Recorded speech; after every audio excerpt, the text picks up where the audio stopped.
Salut à tous, Estelle Lajoie, conseillère au développement SST à la QCPE. Aujourd'hui, vidéo pour vous outiller, vous aider à vraiment là, vous approprier les bonnes pratiques du guide. Et outre cette vidéo, ben merci d'écouter, mais assurez-vous de consulter notre site internet. La situation évolue de jour en jour, donc assurez-vous d'avoir vraiment les informations à jour. Donc aujourd'hui, je parle des principes directeurs. Premier principe, OK, personne ne va tomber en bas de sa chaise, lavage des mains. Pourquoi tout le monde insiste autant sur le lavage des mains?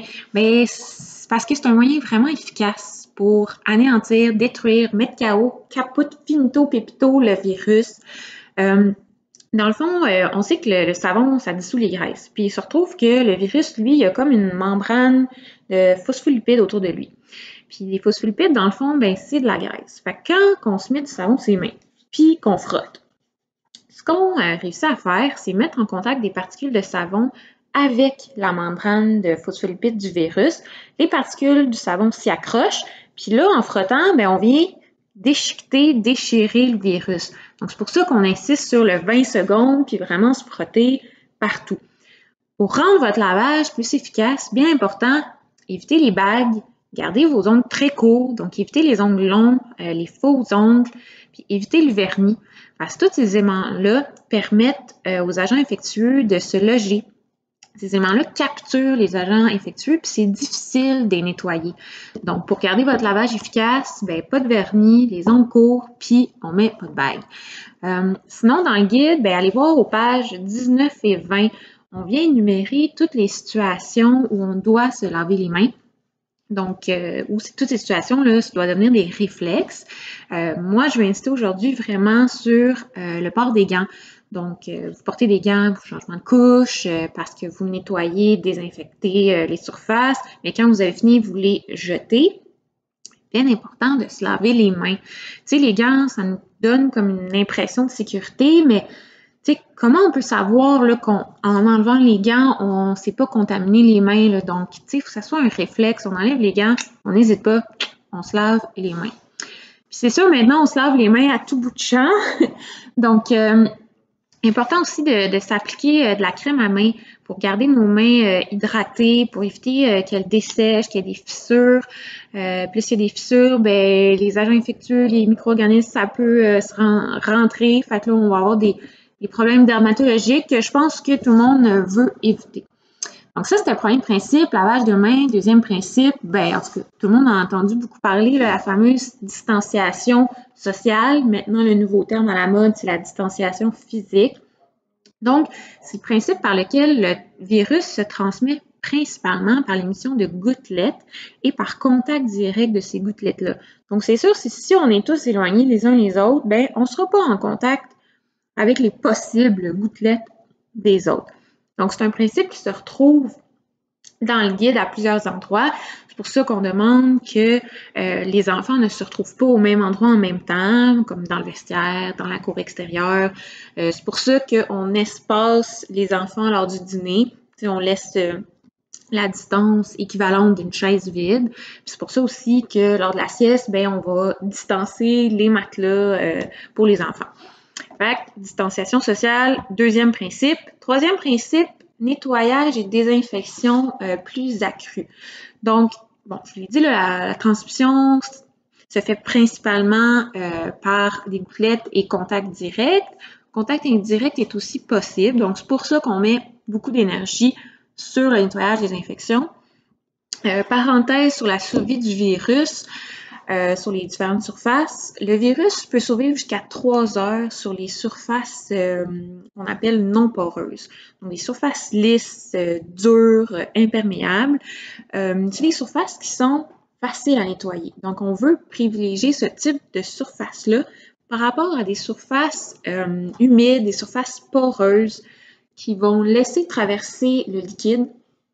Ça fait en sorte que le liquide et les agents infectieux sont retenus dans ces surfaces-là, puis c'est difficile à nettoyer. Fait que toutes les surfaces poreuses, pas essentielles, certains comme tapis de jeu, certains jouets, des peluches, ben ils prennent le bord. On les met de côté. C'est sûr qu'il y a des surfaces essentielles, là, comme les draps et les doudous, mais c'est correct, on va les nettoyer à chaque jour, on va les mettre au lavage, on va procéder à leur assainissement. Donc, bien important là, de faire un peu ce ménage-là dans toutes vos surfaces. Vous voulez privilégier des surfaces non poreuses qui sont faciles à nettoyer. Après ça, c'est sûr, il faut utiliser les mêmes produits que d'habitude. C'est vraiment la fréquence de nettoyage qui va être augmentée. Puis pourquoi je parle comme de nettoyage et de désinfection? C'est parce qu'on veut procéder en 2 étapes. La première étape, le nettoyage, on enlève comme le gros de la saleté. Là. On enlève comme la poussière, l'eau, la graisse, les résidus de table, la nourriture qui est tombée. Puis après, deuxième étape, une fois que le gros est enlevé, là, on s'assure qu'on a vraiment anéanti le virus. Donc, quelques conseils pour nettoyage, désinfection, utiliser des produits compatibles entre le nettoyage et la désinfection. On ne veut pas se faire une petite bombe artisanale dans le milieu. Respecter la température de l'eau pour vos produits. Donc, si c'est froid, on garde l'eau froide. Ensuite de ça, si vous utilisez un même produit, autant pour le nettoyage et la désinfection, vous devez quand même procéder en 2 étapes. Donc, première étape de nettoyage, deuxième étape de désinfection. Aussi, il est recommandé d'utiliser un bec verseur, plus recommandé qu'un vaporisateur. Si vous utilisez un vaporisateur, vous devez vraiment avoir un jet direct et non comme une petite brine romantique. Là. Dans le fond, c'est pour éviter d'inhaler la petite brune, le produit, puis à la longue d'avoir une irritation là, au niveau des voies respiratoires. Autre conseil, vous utilisez un linge pour procéder au nettoyage, à la désinfection, mais ne pas essorer, rincer votre linge dans votre solution nettoyante désinfectante. Préférez plutôt aller la rincer au robinet parce que vous voulez garder cette solution-là la plus efficace possible, la plus propre possible. Et enfin, procéder au nettoyage, désinfection, vous portez des gants. Quand vous avez terminé, vous les jetez, puis après, bien important, on se lave les mains. Donc, à la page 21 du guide, on énumère ce qui doit être lavé, désinfecté à chaque jour, nettoyé, désinfecté après chaque usage. Donc, simplement là, vous dire la vaisselle et les verres dans le lave-vaisselle, ça fonctionne. On procède à ce qu'on appelle l'assainissement. Et porter une attention particulière au milieu humide, donc dans la salle de bain, lavabo, robinet. Donc, ne pas lésiner d'efforts pour ces endroits-là. On sait que dans les milieux humides, le virus, dans le fond, survit plus longtemps. Enfin, dernier principe, d'être attentif à l'état de santé de vos familles. Donc, des parents, des enfants qui se présentent. Puis, c'est très clair, les parents, les enfants qui font de la fièvre, ne peuvent pas être accueillis dans votre milieu au CPE. Et si un enfant, son état de santé se dégrade, va moins bien durant la journée, vraiment d'avoir une procédure claire.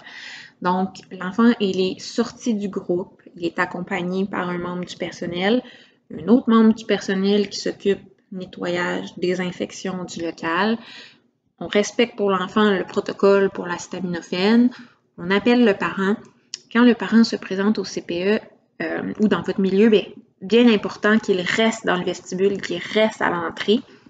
Et un membre du personnel va le reconduire là, auprès du parent. Donc, c'était les principes directeurs, lavage de mains, distanciation, nettoyage et désinfection plus fréquentes et d'être attentif à l'état de santé de vos familles. Merci pour votre écoute et je vous retrouve dans mon prochain vidéo. Arrivée et départ des parents et enfants, l'accueil des enfants et un mot sur les fameux ratios recommandés. Alors, merci à tous.